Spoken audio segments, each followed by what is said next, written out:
शर्मा और आप देख रहे हैं आर इंडिया न्यूज़। 3 घंटे कुछ खास खबरें जुड़े रही आर इंडिया न्यूज़ के साथ। मुझे सदस्य बनाने से इनकार कर दिया क्योंकि ये जो है हमारा रास्ता अलग है, हमारा प्योर समाज सेवा का है और वहाँ षड्यंत्र चल रहा था। मैंने इनको टोका। क्यों जिंदा रखा हुआ है उसका कारण है कि साहब जिंदा रखेंगे तो हमारे सदस्य बने रहेंगे, हम उनके डमी वोट डाल लेंगे, काम खत्म हो गया। हम हमेशा उसी संस्था के अध्यक्ष बने रहेंगे जिसको हम यहाँ से तो शीर्ष राजनेता लोग हैं और शीर्ष अधिकारियों में बेचते रहेंगे। जैसा हम अध्यक्ष स्वर्णकार समाज के 50,000 वोट है, 25,000 वोट है, देश के लोगों को हम अपने हिसाब से करते रहेंगे। दूसरा साहब हमारे द्वारा जिस टाइम इलेक्शन कराया गया उस दिन ये कहा गया, दूसरा बिंदु है जिसे आप नोट कर ले, दूसरा जिसमें हमने ये कहा कि साहब इनके द्वारा वो कराया गया, इसको हमको कुछ कागजात दे दीजिए, इन्होंने कागजात नहीं दिए।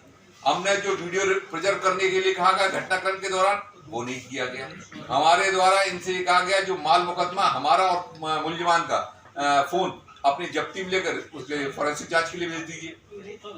हमारे द्वारा इनके संग जो इन्होंने पूरे घटनाक्रम में सदस्यता की शुल्क है उसको आप अगर बायलॉज में हम बायलॉज मांग रहे थे, बायलॉज को अगर आप देखेंगे तो बायलॉज में आपको साफ साफ दिख जाए कितनी जगह कितनी ये लेते हैं। 51 रुपए की जगह संस्था का जो कार्य है उस कार्य से विमुख होकर के ये व्यक्तिगत कार्य पर रुपए खर्च कर रहे हैं जिसके लिए संस्था गठित हुई है।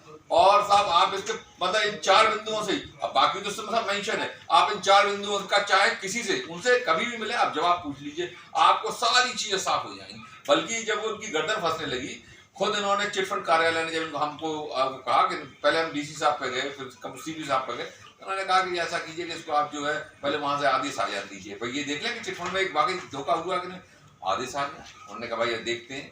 मगर चूंकि कारण क्या है साहब समाज के जाकर के कितना बड़ा प्रतिनिधित्व बताते हैं साहब, 5 लाख या 10 लाख हमारे पूरे देश में वो हैं सदस्य, और साहब ये आपको परेशान करेंगे तो जो राजनेता हैं और जो अधिकारी हैं वो दबाव महसूस करते हैं। इसलिए बेचारे वो जानते हुए भी इसको खत्म नहीं कर रहे थे, इसे लिंगर ऑन कर रहे थे, कल हो जाएगा, परसों हो जाएगा, अब ये इलेक्शन निकल जाए, अब ये इलेक्शन निकल जाए। अदालत में गए, 2 साल से टूट गए थे अदालत में। हमें तो डर आज भी है, निकल के हमको पूर्ण इस बात का अंदेशा है हमारे खिलाफ विभिन्न धाराओं में मुकदमा झूठा दर्ज कराया जाएगा। इसको आप जरूर नोट कर लें, अंडरलाइन कर लें और भविष्य के लिए रख लें। उनके द्वारा निश्चित तौर पर हम हमारे और हमारे परिजनों के खिलाफ मुकदमा दर्ज कराया जाएगा। इनका इतिहास भी है। शिवशंकर एक बार सबके नाम मालूम पड़ेगा तो मुलजिमान के जयदीप सिंह, महेंद्र सिंह वर्मा अध्यक्ष इसी संस्थान है।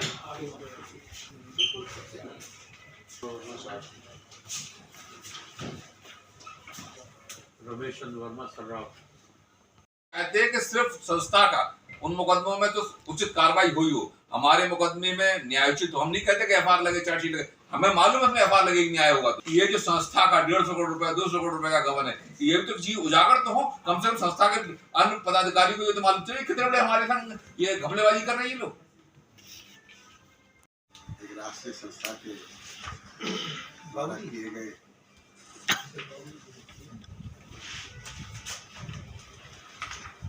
गलत कार्यों का खुलासा करने के लिए उपस्थित हुआ हूँ। आप सभी लोगों को रामनवमी की बहुत बहुत हार्दिक शुभकामनाएं। ये अपेक्षित कार्य हो रहे हैं, उनमें लोगों का सही मार्गदर्शन करें और गलत कार्यों को रोकें, सच्चाई के साथ आगे बढ़ने के लिए लोगों को प्रेरित करें। 2022 में इस संस्था के कुछ पदाधिकारी लोग, क्या नाम है सर? जिलाधिकारी आगरा के विशेष कार्याधिकारी के पद से 2015 में सेवानिवृत्त हुआ हूँ। उसके बाद समाज के कुछ लोगों ने मुझे समाज के मार्गदर्शन के लिए समय प्रदान किया। सबसे पहले राष्ट्रीय स्वर्णकार विकास संगठन में मुझे विधिक सलाहकार के रूप में कार्य करने का अवसर दिया। वहाँ पर भी बहुत सारी अनियमितताओं को जब मैंने देखा तो यही कहा कि भाई इनको सुधारिए आप लोग बैंक में अकाउंट नहीं खोल रहे हैं, बैंक में अकाउंट बंद पड़े हुए हैं। मैंने भाग दौड़ करके उनके बैंक अकाउंट चालू कराए। उसके बाद 2022 में कुछ अखिल भारतीय महावर छत्तीस स्वर्णकार महासभा के लोग मुझे मिले। समाज के तमाम लोगों ने मुझे कहा कि सारथी जी आपकी छवि बहुत अच्छी है, आप अखिल भारतीय महावर छत्तीस स्वर्णकार महासभा के राष्ट्रीय अध्यक्ष का निर्विरोध हम आपको नियुक्त करना चाहते हैं। तो मैंने कहा कि विरोध निर्विरोध की बात नहीं है, अगर कहीं काम सही अच्छा चाहते हैं और मैं उसके लिए कोई योगदान अपना कर सकता हूं तो मैं उसमें अपनी सेवा जरूर दूंगा। तो मार्च में उन लोगों ने एक इलेक्शन आहूत किया, जहाँ निर्विरोध की बात चल रही थी, वहीं पर कुछ और लोगों ने भी पर्चे दाखिल किए। मैंने कहा कि ठीक है, इलेक्शन होना चाहिए, अच्छी बात है। जब इलेक्शन के दौरान जब मैंने उनसे ये कहा कि भाई जब तक आप हमें संस्था के बायलॉज और उसके बैलेंस शीट उपलब्ध नहीं कराएंगे तब तक आप कैसा इलेक्शन करा रहे हैं, मैं समाज के आगे क्या स्थिति रखूँगा या समाज को क्या बता पाऊँगा मैं। तो उन्होंने कहा कि साहब हम आपको कोई अभिलेख तो नहीं देंगे, अभी ये तो अभिलेख आपको हम जब आप इलेक्शन जीत जाएंगे तब आपको देंगे। तो मैंने कहा कि भाई आपकी संस्था के ऊपर अगर 50 लाख का कर्जा हुआ तो मेरे पास तो एक इंच जमीन भी नहीं है, मेरे खाते में कुछ पैसा भी नहीं है कि मैं 50 लाख रुपये भरूंगा कहाँ से। तो उन्होंने कहा कि नहीं, आपको 50-40 लाख रुपये दे के जाएंगे, आप इलेक्शन तो जीत गए। उन्होंने कहा इलेक्शन तो मैं कहाँ जीत पाऊँगा, क्योंकि सारे जितने भी वोटर हैं वो तो सब आप ही द्वारा बनाए गए हैं, मेरा तो कोई वोटर ही नहीं है, मैं तो अकेला ही आदमी हूँ और मेरे जितने भी मित्रगण हैं और जो सच्चाई का साथ दे रहे होंगे वो मेरे साथ होंगे। खैर, जब उन्होंने मुझको बायलॉज और उसकी कॉपी नहीं दी तो मैंने जो इलेक्शन के प्रेक्षक थे CL वर्मा साहब, उनसे अनुरोध किया कि आप हमको इसकी कॉपी दिलवाइए, अन्यथा इस इलेक्शन को पोस्टपोन करिए। तो उन्होंने कहा कि नहीं भाई, हाँ ये तो बात बिल्कुल साथी जी सही कह रहे हैं, आप उनको कॉपी दीजिए और हमको भी कॉपी दीजिए। प्रेक्षक महोदय ने भी कॉपी मांगी, हमने भी कॉपी मांगी और भी जो प्रत्याशी थे उन्होंने भी कॉपी मांगी, पर किसी को भी कोई अभिलेख उपलब्ध नहीं कराया गया। तो प्रेक्षक CL वर्मा जी ने तुरंत वहीं पर बैठ के उनको अपने पद से उन्होंने इस्तीफा दे दिया और उसके बाद इलेक्शन को उन्होंने पोस्टपोन करने का अनुरोध किया, पर उन लोगों ने कोई इलेक्शन पोस्टपोन नहीं किया और हमने उसी दिन उस इलेक्शन का बहिष्कार करते हुए एक प्रार्थना पत्र डिप्टी रजिस्ट्रार चिटफंड कार्यालय में दिया और उसके बाद एक 25/3/2022 को एक प्रार्थना पत्र वरिष्ठ पुलिस अधीक्षक जी को समाज के तमाम लोगों ने मिलकर दिया और उसके बाद उस पर जांचें चलती रहीं। चिटफंड कार्यालय से आदेश हो गया और उनके खिलाफ हुआ।